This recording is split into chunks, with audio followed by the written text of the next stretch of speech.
A internet mudou completamente a maneira como assistimos televisão. Não existem mais os dias em que toda a família se reunia na sala de estar para assistir ao mesmo programa que todos os outros. A tecnologia avançou ao ponto de termos deixado para trás as antigas e imóveis caixas de televisão em favor de nossos telefones e computadores. No mundo de hoje, você pode assistir ao que quiser, quando quiser, sob demanda, diretamente da internet. Agora estamos na era do vídeo on demand. E esta semana, vamos dar uma olhada na empresa que está no coração dessa recente revolução, a Netflix. O ano é 1991 e Reed Hastings estava se preparando para começar sua primeira empresa.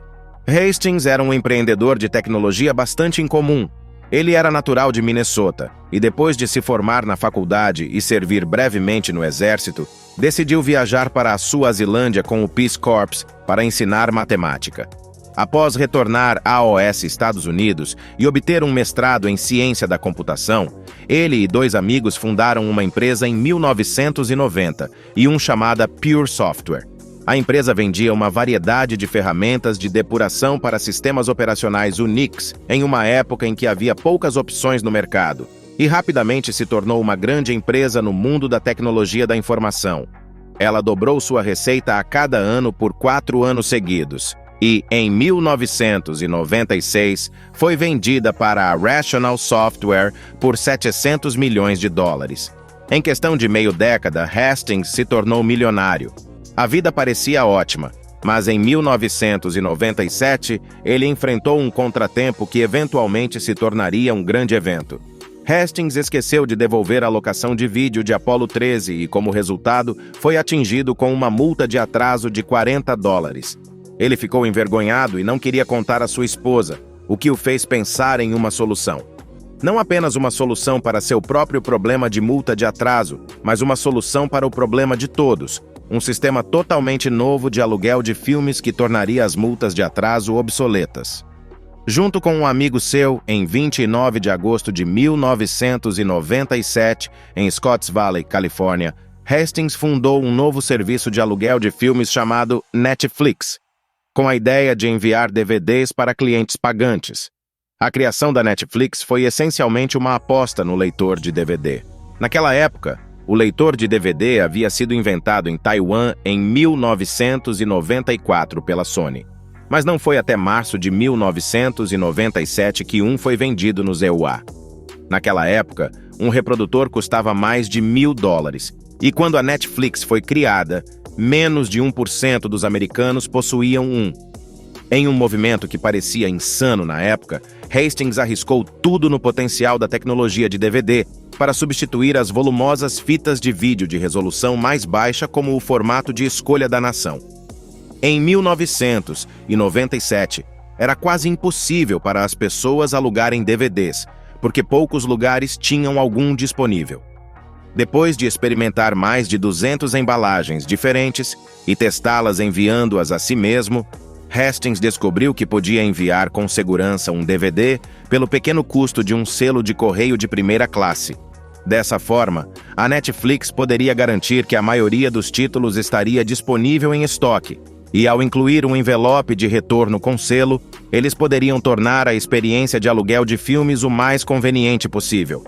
Assim, em 14 de abril de 1998, com 30 funcionários e um sortimento de 925 títulos, a Netflix abriu para negócios. A primeira oferta deles era para um aluguel de 7 dias pelo preço de $4, mais uma taxa de envio de $2.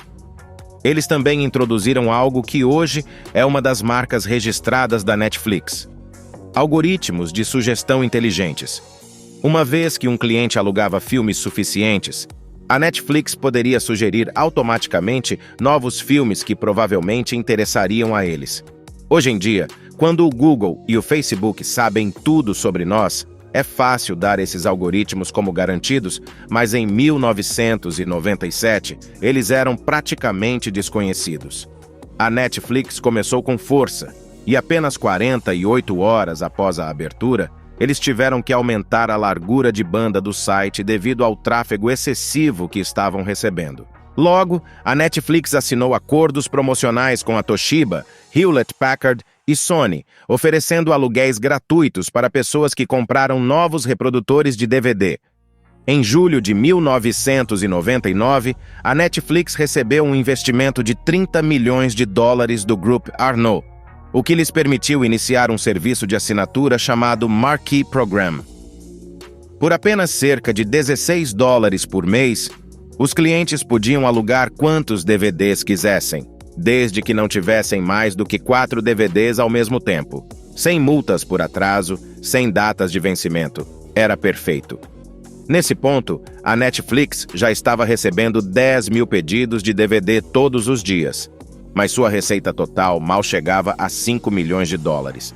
Compare isso com a receita de $4,5 bilhões da Blockbuster, e você provavelmente entenderá por que a Netflix decidiu tentar se unir a eles. A Blockbuster era uma das empresas de aluguel de vídeo mais antigas, e de longe, a maior, com 60 mil funcionários e 8 mil lojas espalhadas pelos Estados Unidos. À medida que a popularidade da Netflix crescia, todos pensavam que a Blockbuster em breve entraria no mercado, e com seus vastos recursos, provavelmente esmagaria seu jovem concorrente. Foi por isso que a Netflix decidiu agir primeiro. E assim, no início de 2000, eles convidaram a Blockbuster para se tornar um parceiro estratégico e investidor. A Netflix se tornaria o braço da internet da marca Blockbuster, abandonando o nome Netflix em favor da Blockbuster com dot, no entanto. A Blockbuster riu deles na sala de reuniões. Eles tinham certeza de que a Netflix iria desmoronar, pois ainda não havia gerado lucro 3 anos após a sua criação. Em vez disso, alguns meses depois, a Blockbuster fez parceria com a Enron Broadband, uma divisão da empresa de energia que provavelmente você conhece hoje por suas práticas contábeis notoriamente fraudulentas. Claro, na época ninguém sabia disso, e os investidores elogiaram a decisão da Blockbuster. A situação para a Netflix parecia sombria. Eles estavam perdendo dinheiro rapidamente, e no final do ano, relataram um prejuízo líquido de $57 milhões. Apesar das dúvidas vindas de todos os lados, Hastings estava convencido de que a tecnologia de DVD prevaleceria. A única coisa que importava para ele era simplesmente sobreviver até que isso acontecesse. E 2001 foi o ano em que as coisas finalmente começaram a dar certo. O preço dos reprodutores de DVD despencou, com alguns sendo vendidos por menos de $100. Em 2001, também ocorreram os ataques terroristas de 11 de setembro. Os americanos temerosos se refugiaram em suas casas e as assinaturas da Netflix dispararam. Apesar de crescer a uma taxa sem precedentes, a Netflix ainda não havia gerado lucro e, portanto, em 2002, eles abriram o capital da empresa para mantê-la em funcionamento. Em 2003, ultrapassaram a marca de 1 milhão de assinantes e finalmente tiveram seu primeiro ano lucrativo. No entanto, assim que a sorte começou a virar a seu favor, em 2004 a Blockbuster finalmente lançou seu próprio serviço de envio de DVDs online. Em breve, o Walmart também entrou na briga, e uma batalha de 3 vias para se superar começou. No entanto, a Blockbuster e o Walmart estavam um pouco atrasados para a festa. Hastings admitiu que se eles tivessem começado 2 anos antes, provavelmente teriam vencido. Em uma conferência de fim de ano, Hastings declarou: "A Blockbuster jogou de tudo, menos a pia da cozinha contra nós." Quando o CEO da Blockbuster ouviu isso, ele prontamente teve uma pia de cozinha entregue no escritório da Netflix, uma forma bastante criativa de declarar guerra. À medida que os concorrentes se superaram, a Netflix viu sua breve lucratividade evaporar e suas ações caíram 75%. Apesar de perder dinheiro, eles continuaram a crescer, e em 2005 a Netflix estava enviando 1 milhão de DVDs todos os dias, de um sortimento com mais de 35 mil títulos. Eventualmente, essa batalha de desgaste prolongada cobrou seu preço, e em 2005, o Walmart decidiu desistir. A Blockbuster seguiu o exemplo, e à medida que a era do aluguel de vídeo em lojas físicas chegou ao fim, também chegou ao fim o sucesso delas. Em 2008, o mesmo CEO que havia rejeitado a Netflix foi demitido, e até 2010, a Blockbuster havia entrado com pedido de falência. A Netflix emergiu vitoriosa. Então, em um único anúncio, Hastings iniciou a jornada de tornar obsoleto o próprio alicerce de sua empresa. Este era seu objetivo final. A razão pela qual ele estava disposto a sacrificar lucros por tanto tempo e a mesma razão pela qual ele havia citado profeticamente em 2000, o vídeo on demand. A Netflix começou a oferecer streaming de vídeos sob demanda em 2007 e inicialmente o serviço não tinha custo adicional. No início, os direitos dos filmes eram difíceis de adquirir e os vídeos disponíveis para streaming na Netflix eram, bastante ruins. Em outubro de 2008, a Netflix assinou um acordo com o canal de televisão a cabo Premium Stars, o que trouxe uma grande quantidade de lançamentos da biblioteca da Disney e da Sony. O acordo custou à Netflix apenas $20 milhões, um preço que logo descobriram ser uma verdadeira pechincha.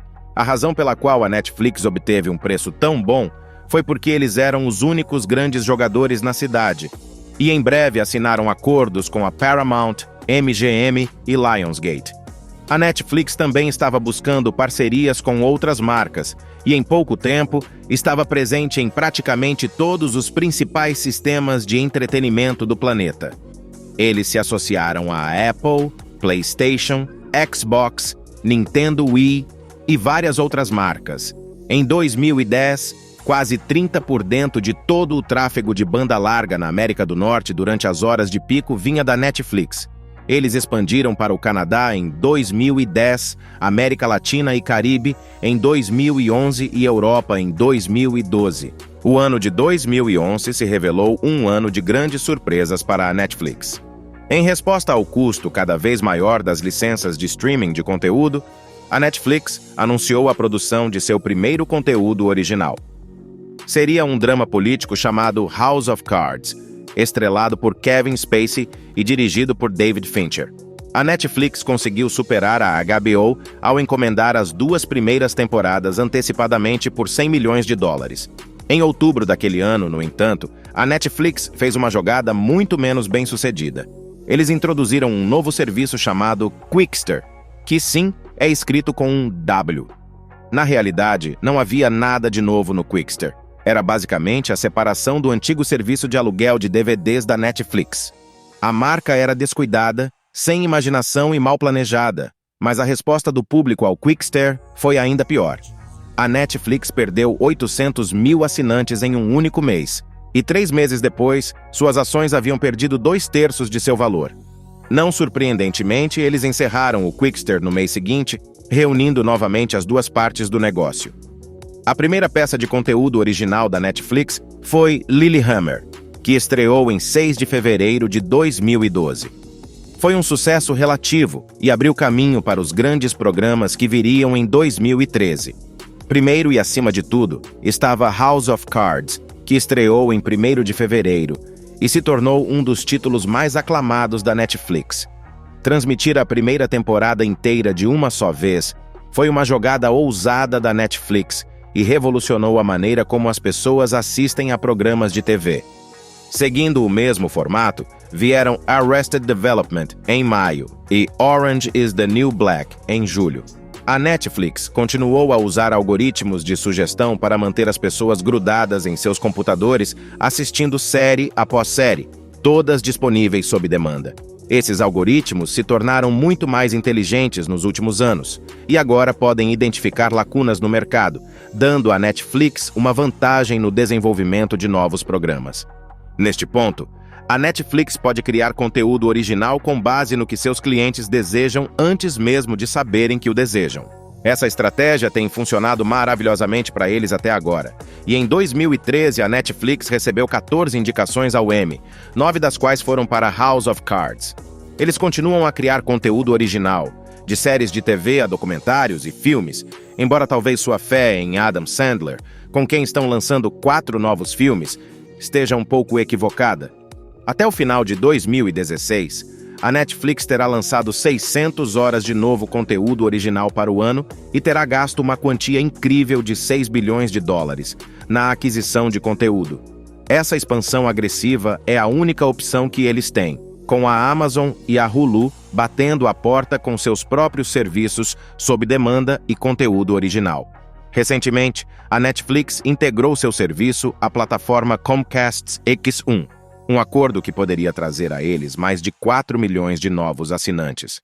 Em um mercado tão competitivo, no entanto, um único erro pode ser fatal, e há mais do que empresas suficientes esperando ansiosamente pelo próximo tropeço da Netflix.